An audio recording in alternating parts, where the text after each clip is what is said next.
Hello everyone, I am Aastha. Welcome. Video में हम Indian railway भर्ती में या रिक्रूटमेंट प्रोसेस में जो डॉक्यूमेंट्स रिक्वायर्ड रहते हैं, डॉक्यूमेंट वेरिफिकेशन के टाइम पर कौन कौन से डॉक्यूमेंट्स रिक्वायर्ड रहते हैं, आज के इस वीडियो में हम जानेंगे।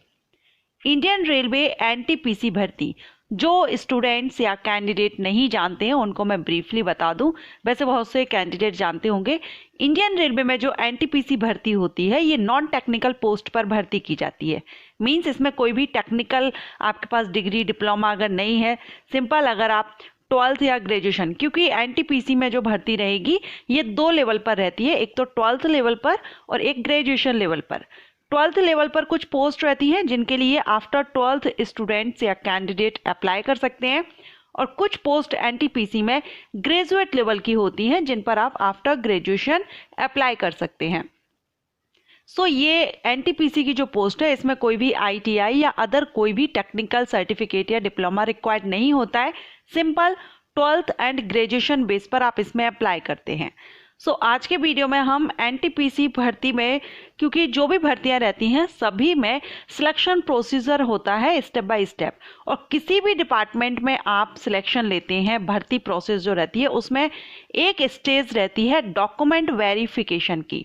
ये सभी डिपार्टमेंट्स में रहती है। आप किसी भी डिपार्टमेंट में जॉब लेंगे, सभी डिपार्टमेंट्स में आपको एक स्टेज रहती है जिसमें डॉक्यूमेंट वेरिफिकेशन एंड मेडिकल रहता है। आज हम डॉक्यूमेंट्स के बारे में बात करेंगे।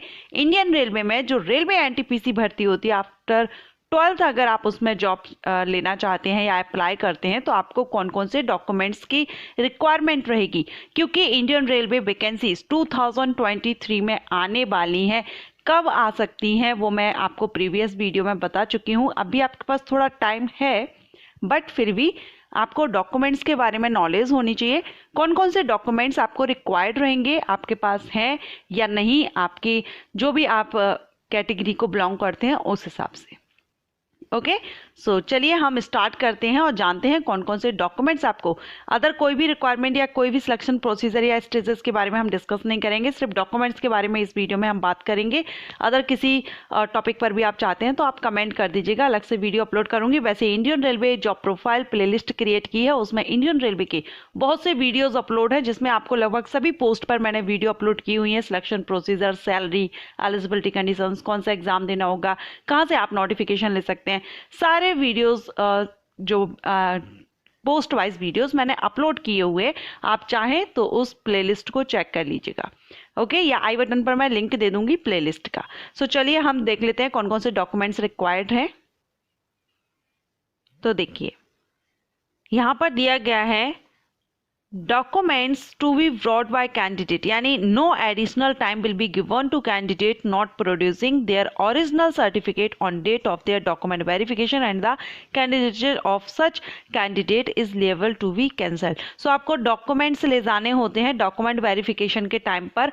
ओरिजिनल डॉक्यूमेंट्स आपको ले जाने होते हैं, 2 तो आपको कॉपीज ले जानी होती हैं आपके डॉक्यूमेंट्स की, और साथ में आपको ओरिजिनल डॉक्यूमेंट्स भी ले जाने होते हैं। ओके, कॉपीज भी आप लेके जाएंगे एंड ओरिजिनल डॉक्यूमेंट्स भी आप लेके जाएंगे। सेल्फ अटेस्ड जो डॉक्यूमेंट्स हैं वो कॉपीज आप लेके जाएंगे, दोनों तरह से आपको लेके जाना है। ऐसा नहीं है कि आप सिर्फ ओरिजिनल डॉक्यूमेंट्स लेके पहुंचे, कॉपीज भी रहेंगी जो सेल्फ अटेस्ड रहेंगी एंड आपके ओरिजिनल डॉक्यूमेंट्स भी रहेंगे। ओके, अब यहां पर हम एक एक करके सारे डॉक्यूमेंट्स देखेंगे। इसमें सबसे पहले है मैट्रिकुलेशन या हाई स्कूल एग्जामिनेशन सर्टिफिकेट और equivalent certificate as proof of date of birth and matriculation qualification. सबसे पहले तो आपको 10th की मार्कशीट लगती है। 10th की मार्कशीट 2 कारण से लगती है। एक तो 10th की मार्कशीट में बर्थ डेट रहता है, डेट ऑफ बर्थ आपकी 10th की मार्कशीट में रहती है। अगर आपके पास बर्थ सर्टिफिकेट है तो आप बर्थ सर्टिफिकेट भी ले जाएंगे और 10th की मार्कशीट भी ले जाएंगे, ठीक है। लेकिन यहाँ पर अगर आपके पास 10th की मार्कशीट में ही बर्थ सर्टिफिकेट और जो बर्थ डेट है तो आप 10th की मार्कशीट ले जाना होगा आपको, या 10th के इक्विवेलेंट जो भी जो एसेंशियल क्वालिफिकेशन रिक्वायरमेंट है उसके हिसाब से अगर आपने 10th के इक्विवेलेंट कुछ किया हुआ है तो वो मार्कशीट जिसमें आपका बर्थ डेट होगा। सो 10th की मार्कशीट रहेगी। एक तो बर्थ डेट चेक की जाती है 10th की मार्कशीट में, सेकंड उसमें कैंडिडेट का नेम चेक किया जाता है and the father name mother name 10th की मार्कशीट से ही मैच किया जाता है। सो आप जो फॉर्म फिलअप के टाइम पर नेम फिल कर रहे हैं और जो बर्थ डेट आप फिल कर रहे हैं वो सारी आपकी 10th की मार्कशीट से मैच की जाती है। तो आप 10th की मार्कशीट लेके जाएंगे। और अभी जो बर्थ सर्टिफिकेट है आपके पास, अगर बर्थ सर्टिफिकेट हो तो बर्थ सर्टिफिकेट भी आप लेके जाएंगे। सो सबसे पहले तो आपको 10th की मार्कशीट ले जानी है, उसकी 2 कॉपीज और साथ में ओरिजिनल भी, ठीक है।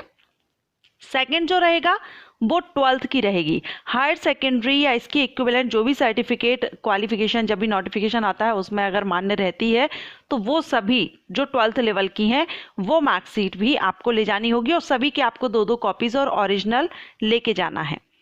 थर्ड यहाँ पर यूनिवर्सिटी डिग्री और इट्स इक्विवेलेंट, अगर आप 12th बेस पर कर रहे हैं तो आप 12th की लगा सकते हैं। अगर आप ग्रेजुएशन बेस पर हैं तो 10th 12th ग्रेजुएट आप तीनों लेके जाएंगे। ओके, यहाँ पर फोर्थ है SC ST सर्टिफिकेट। अगर आप SC ST कैटेगरी से बिलोंग करते हैं तो आपको SC ST सर्टिफिकेट लेके जाना होगा, कॉपीज एंड ओरिजिनल।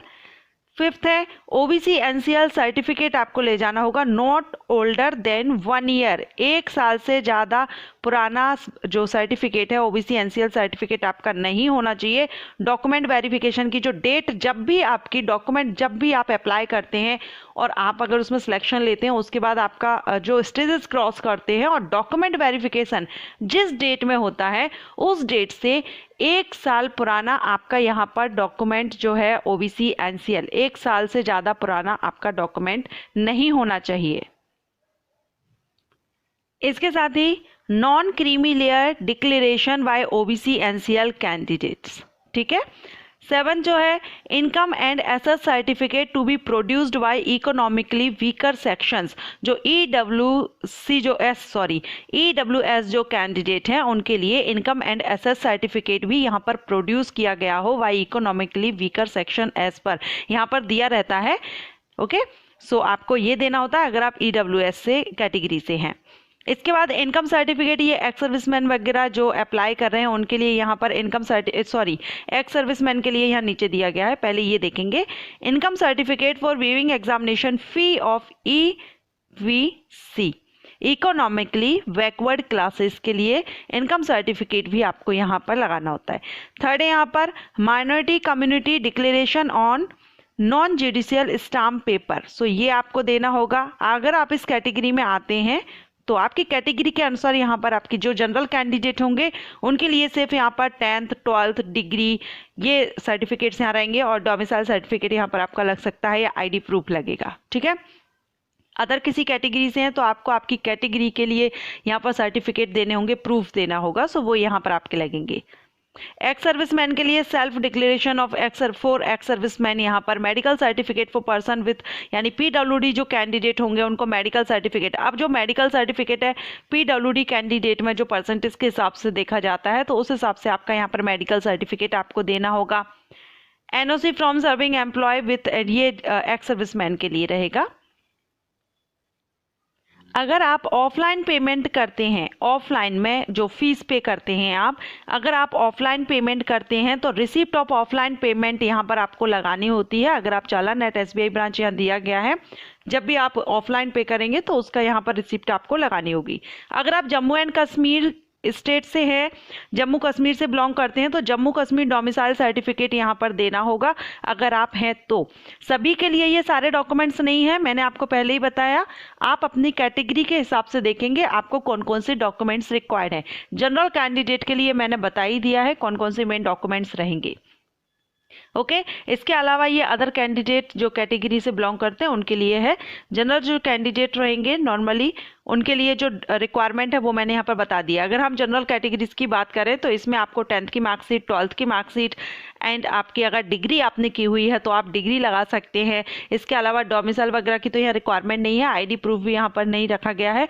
हो सकता है आगे जो वैकेंसीज आए, क्योंकि ये 2019 में नोटिफिकेशन आया था, अब अगर आती हैं तो उस हिसाब से जो भी रिक्वायरमेंट रहती है हम उसमें एक बार फिर से क्लियर करेंगे। लेकिन अभी जो डॉक्यूमेंट्स आपको बताए गए हैं ये डॉक्यूमेंट्स आपको आपकी कैटेगरी के हिसाब से आप देख लीजिएगा।